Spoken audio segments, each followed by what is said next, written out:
Marshall skips away. Marshall skips away. Marshall's still going. Marshall's got Richards coming up outside. Now inside. Arsenal have gone through an entire league campaign without losing. Bennett and the Dragons win the grand final. Whips that one away, and Kane Williamson and his team now World Test champions. Ladies and gentlemen, welcome back to another episode of the TGIF podcast. Thank God it's footy. The 50th episode. Raise the bat. We raise the bat, we bring it in with a big one. Just a little humble 50. We'll keep going towards the big hundy, but halfway there. But yeah, a big one. It's the grand final week. We're in the lead up to the big dance. There's 5 days to go until the big one there on Sunday, and I'm looking forward to it. It's the tastiest grand final matchup that I think we could have out of those last two games last weekend. So I'm looking forward to it. It should be a really awesome game there on Sunday. Yeah, it's looking like one of the tastiest grand finals in a number of years, really. Possibly haven't seen two teams sort of so dominant throughout the year, and both go through the finals with not even so much as a hiccup, really. Yeah, I think it's head and shoulders the best two teams. Cool to see someone I think who's going to be out of that final challenge Penrith. So whether or not we see them take the hat trick, or can Brisbane overturn their powers, it's going to be a big one there on Sunday. But no, I'm looking forward to it. Two good matches there over the weekend though, to start my way into the school holidays. A pretty good match there on Friday, and then probably an even better one there I think on Saturday. Yeah, it was two very good games of footy, particularly, like we said, from that Penrith and Brisbane respectively. Another week where we didn't go too well either. 0 for 2 for both of us. I think we were both picking close games, sort of. I think you might have had a few try scorers there, but I think both maybe leaning a bit too neutral in terms of our tips there. Yeah, I didn't think it was ended up being a bit more one-sided. Much of a blowout in both of those games as it was. And I chucked on a few darts bets throughout the weekend as well that didn't come off. So no winnings there for me at all over the weekend, but I've managed to get one of my bets there into triple digits for this weekend. And what is the big dance? Penrith up against Brisbane. It's grand final time. It's first versus second. It's your two teams that I think many were picking to be here 3 or 4 weeks ago when we first got into some finals footy.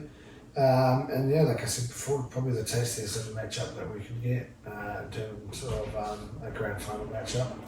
Yeah, there were a couple of sort of stories coming into the finals there. A few teams coming in with some pretty good form. Newcastle, Roosters, the Warriors obviously having an amazing season. Melbourne always there or thereabouts, but as soon as we got into week one and we saw those dominant results, the writing was sort of on the wall for this matchup in the grand final.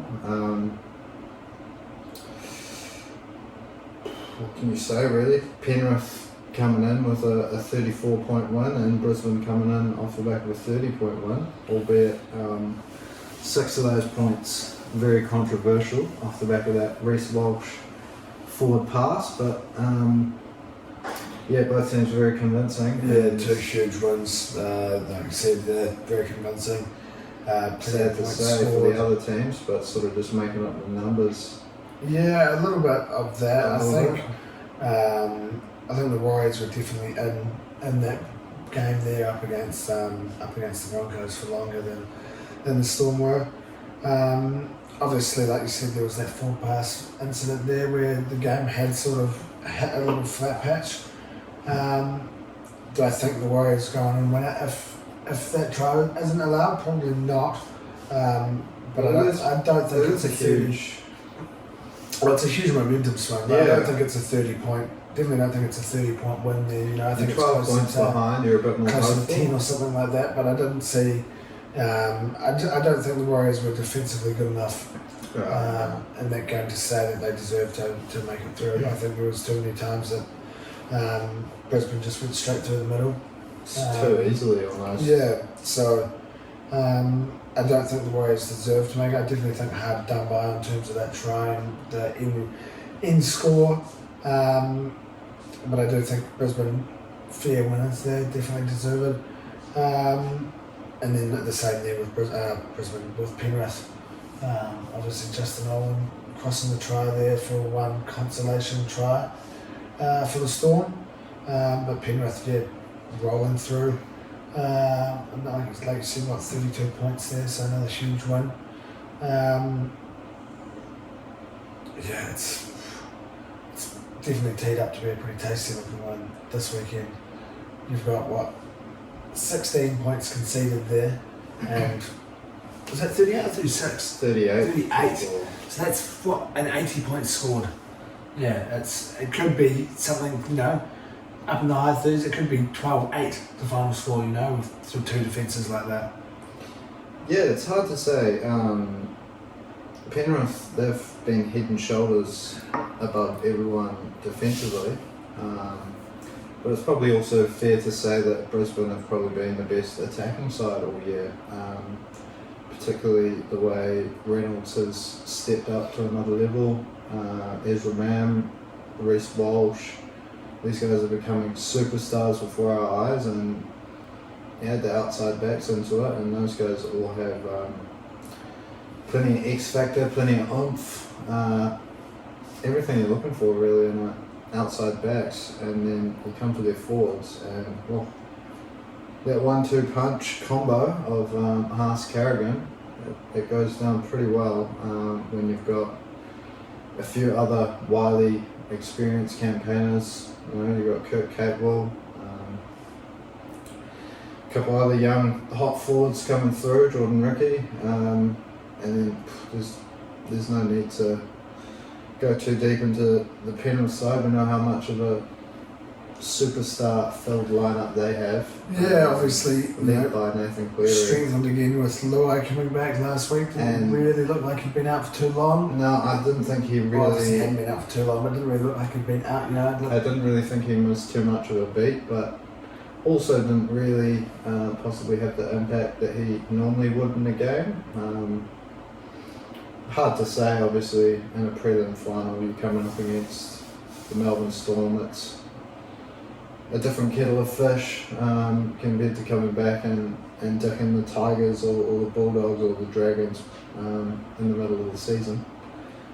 But it's good signs for Penrith that he was able to come back and didn't show any signs of worry with that shoulder injury that they're saying was a little bit of a miraculous comeback to come back after 3 weeks. Well, that's what they said at first. That was the.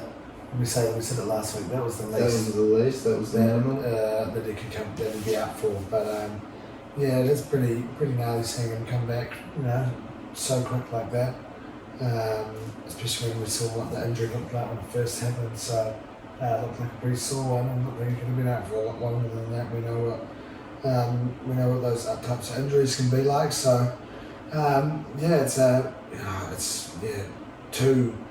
two solid defences, two pretty tasty looking attacks coming up against each other. Like I said, has the potential to be 36-30, but it could also, I don't think it's going to be something like that, let's be honest, but I think it's more likely to be something like a 12-8, than a 36-30. I think both defences will be up for this one. We'll still see some pretty good fast-flowing attacking football, but whether or not we see too many points, possibly not as many as we did in those two earlier games on the weekend. Yeah, I think it's always close in the grand final. Well, it usually is, with a few exceptions over the years. Nerves, don't know if Penrith will be showing too many, and Brisbane, while they may have them, their young players are full of confidence. You look at the way Reece Walsh bounced back from his an early intercept throw for DWZ there. I'm the same as you. I don't know whether we're going to get a really open game of footy or a nice tight affair as we normally do in a grand final. I don't know who to pick in this one. You probably got to say the experience of Penrith gets them right on the big stage. I'm leaning towards Penrith, truly. But that young style of Brisbane footy, it's almost irresistible at times.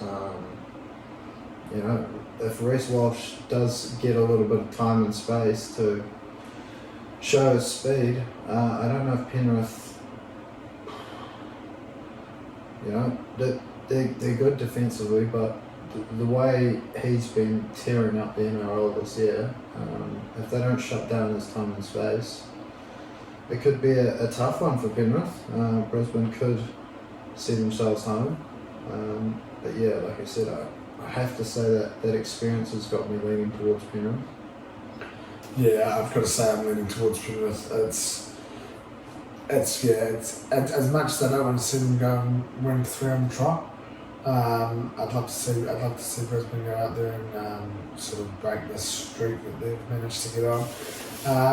I think Penrith are too strong, like I said, the experience. They know what it takes to go on and win it. And yeah, this Brisbane team. I mean, not saying that this Penrith team isn't young as well, but you know, they've all been there before. They've all done it before and been successful. So I think it's 90% that I think that Penrith will win. Is that slight chance? 90% you reckon? Yeah. I don't really like 88 maybe. Yeah, I'm thinking more like 65-35 in this one.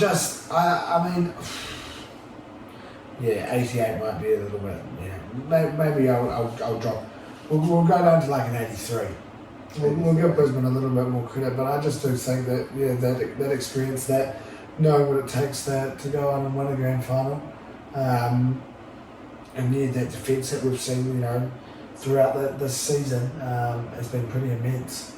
And whether or not Brisbane can challenge them enough, that's 10 points they've considered this finals as well. And those two, that 6 and then 4. 6 and 4, yeah. You know, so stacks up. It is tough for Brisbane to go and win this one here, but I will be rooting for them. I will be rooting for Brisbane in this one here. That's who I'll be backing.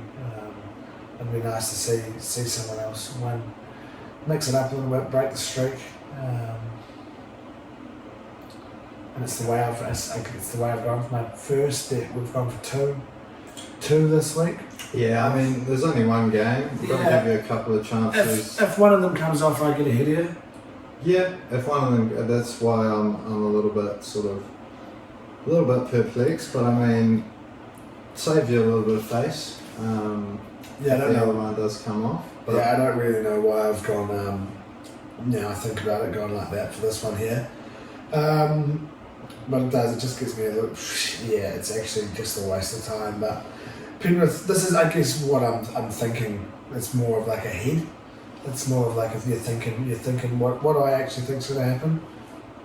Penrith 13 plus, into Brian Tor, into Dylan Edwards 11.97. That's more like a bet for the punters, not for myself. Yeah.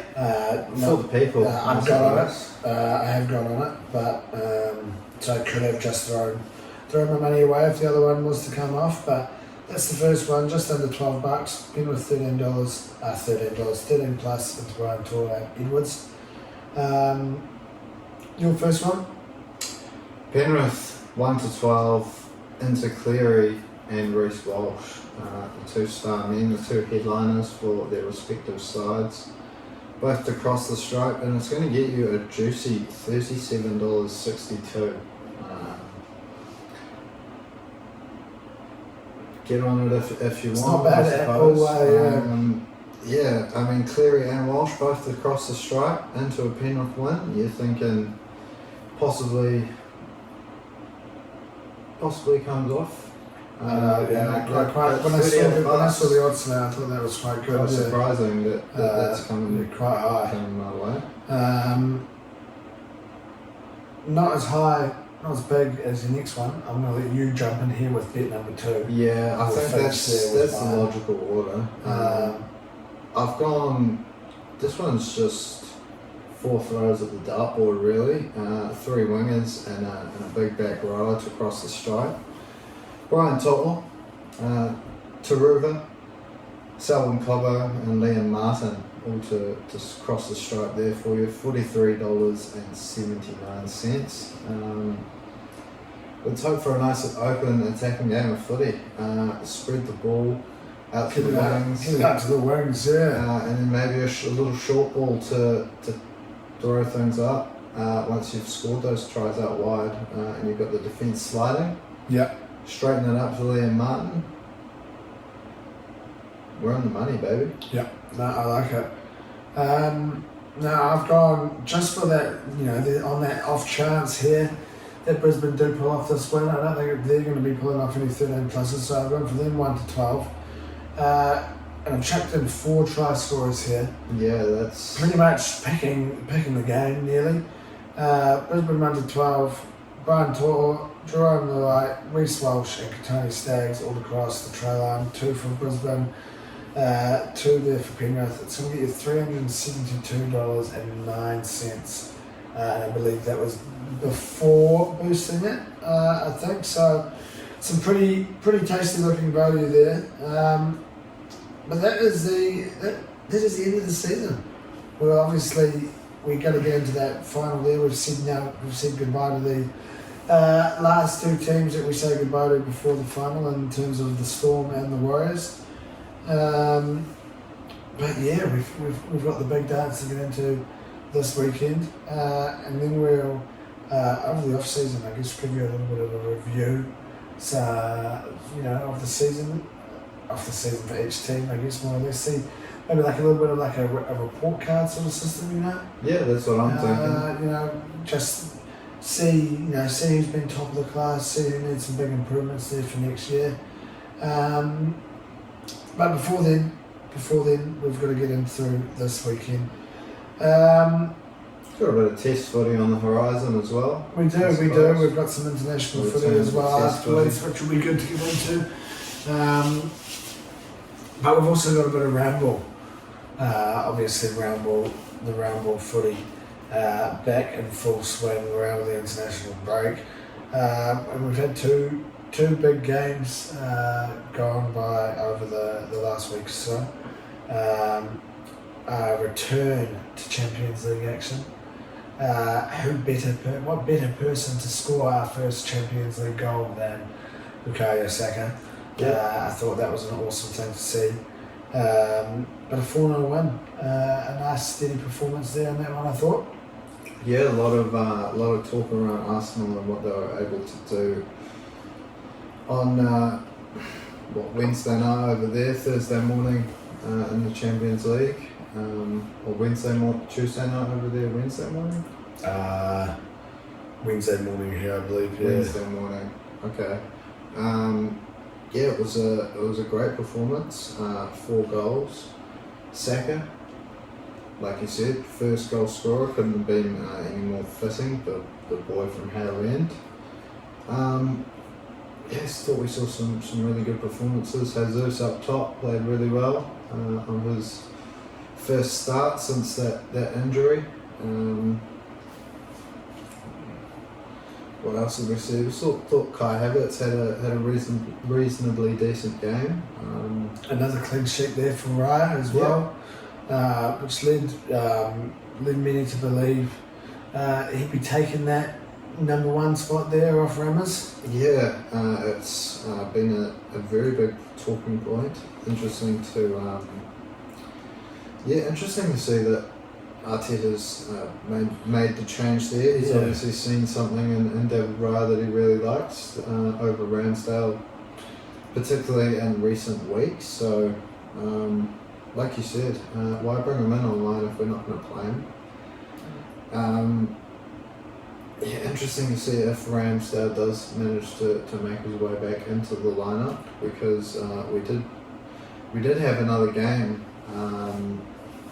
yesterday overnight. In the morning. Sunday night through to Monday morning there.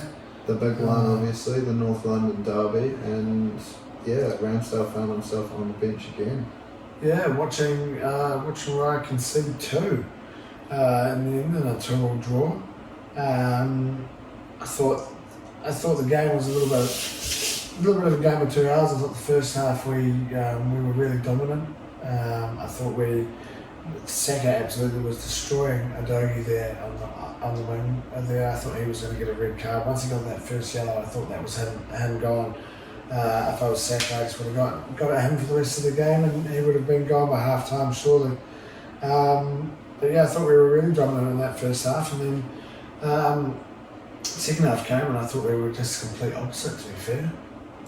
Yeah, I thought it was maybe not the entire first half that we were really dominant. It was sort of the first stages of it, and then once Udogie got that yellow card, you were thinking just give the ball back to Saka, and it didn't really seem to find him very much after that.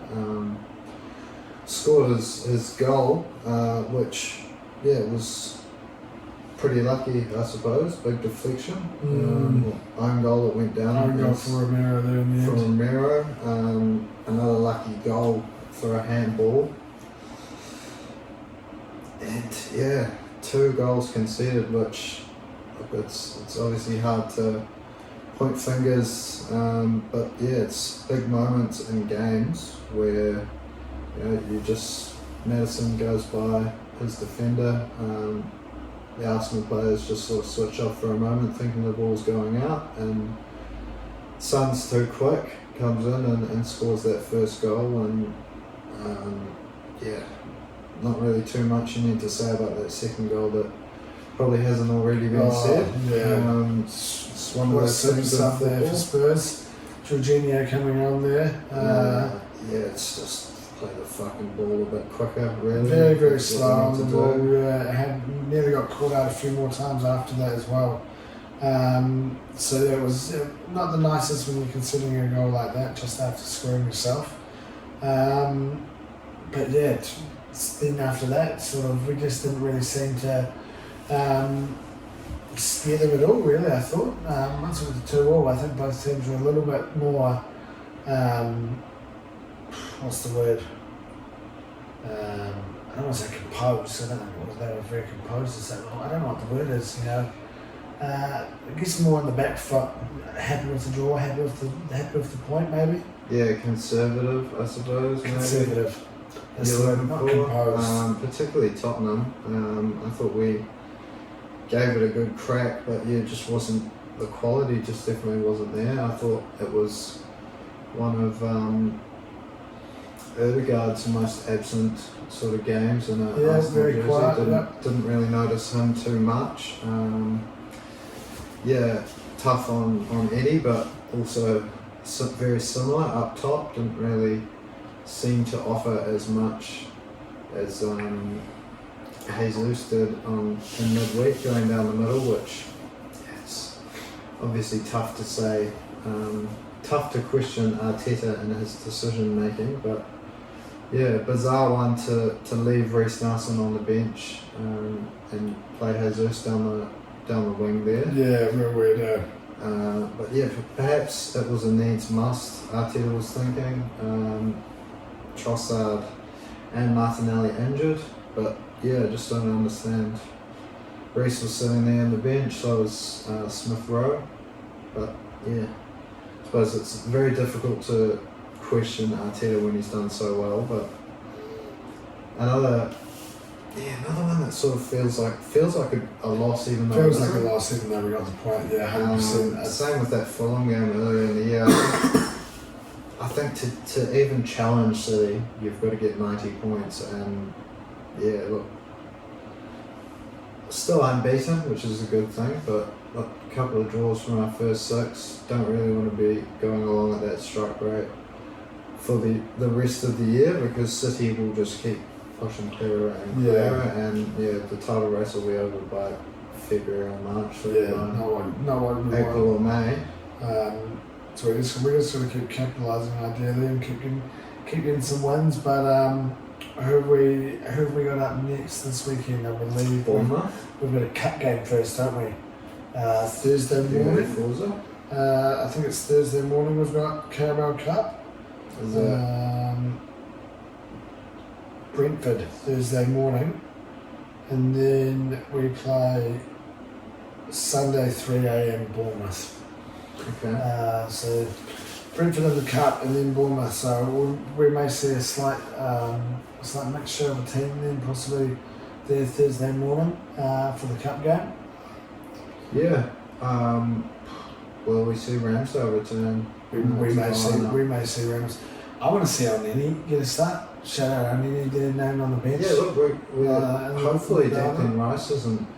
Well, yeah, it's I'm not too sure, but apparently it's considered to be too bad, the back, but I don't think we'll see him there playing. I'm sure we'll see Elneny then if there is no Declan Rice. But whether we see anyone, Jorginho and Elneny is looking like what we're down to, with Partey and Rice injured at the moment. It's definitely hoping to get those two back soon. Timber's obviously not going to be coming back this year, or this season even. Look, any news on Trossard or Martinelli? Not too sure about either of those. I believe Martinelli hopefully is only out for a little while, but I don't know about Trossard really, obviously, because it's just happening not long before the game. So whether or not we see the 11, if we see Reece maybe get a start up against Brentford as well, but obviously Brentford are a strong team, so I don't think we go out there and play a full second team. But we may see a few little shout-outs there and some of the younger players coming up for a game off the bench possibly, which is always cool to see in the Cup. Just not really the draw that you're after there in the third round, Brentford. Yeah, it's a tough one because they could always go for a pretty strong lineup, and look, they've beaten a number of Big Six teams over the last couple of years since their return to the Premier League. So, is it their first trip to the Premier League? First time in the Premier League. First time to the Premier League. Look, they're definitely capable of getting one up on us. So, hopefully we see a reasonably strong lineup. I'd like to win a trophy this year. Ideally this is ideal lower situation on the list of priorities, but if we do manage to pick this one up early, it's a good bonus. So 100%. Hopefully no repeats of last year losing to Brighton early on the game that wasn't even televised. Yeah, well, it's another team, obviously, with the Is this one going to be televised? Fucking hopefully. Fingers crossed. Obviously, school holidays. I've been looking forward. I was just thinking I can watch that there Thursday morning. I'll be able to work from home as well. Obviously, over the next couple of weeks with the car out of action. So lots of Arsenal to be consumed over the coming weeks before we head to another international break soon, is it? Yeah, I think so. I'm not too sure when exactly. In the next plenty more Arsenal games to get into in the near future. For sure. Any darts on over the last? We did. We had an awesome European Tour event out there in Budapest. An injured Luke Humphries, who one of his games there, possibly Ryan Searle, first game there on the Sunday, 6-1 I believe. He went on averaging about 106, 107 through the event, could barely walk. Starts the semi-final off with a 170 finish. Hits a 9 data in the final up against Chizzy, but not able to take him out in the end, losing in a last link decider 8-7, but they're saying possibly one of the best European Tour finals they've ever seen. So yeah, really, really awesome match up there. They're off, don't know where they're off to as such, but they're off somewhere. World Grand Prix starts up there next Tuesday, I believe, must be Wednesday morning our time. And Humphreys sitting at $9 and Chizzy at $21 are both some pretty tasty looking options. We've also got the WDF World Cup, obviously, that we were talking about last week. I believe that starts tomorrow morning, so I'm looking to try and tune into that somehow. There, I think Hopes and Ben get off there tomorrow at some stage, and a couple of the other Kiwis as well. But I guess that's probably us for the week. It's a short one, obviously. Yeah, just the one game to cover. But it's a big game. It's a big game there Sunday. As always, if you've made it this far, thank you for watching, tuning in, listening, however you may do. Remember to give us a like, 5-star, a comment, a subscribe to the podcast. Get involved in all your socials. Enjoy your week ahead. Enjoy the final there on Sunday. Enjoy the big dance. If you're getting on the game, if you're having a punt, remember to do so responsibly. And hopefully we'll see you here again next week.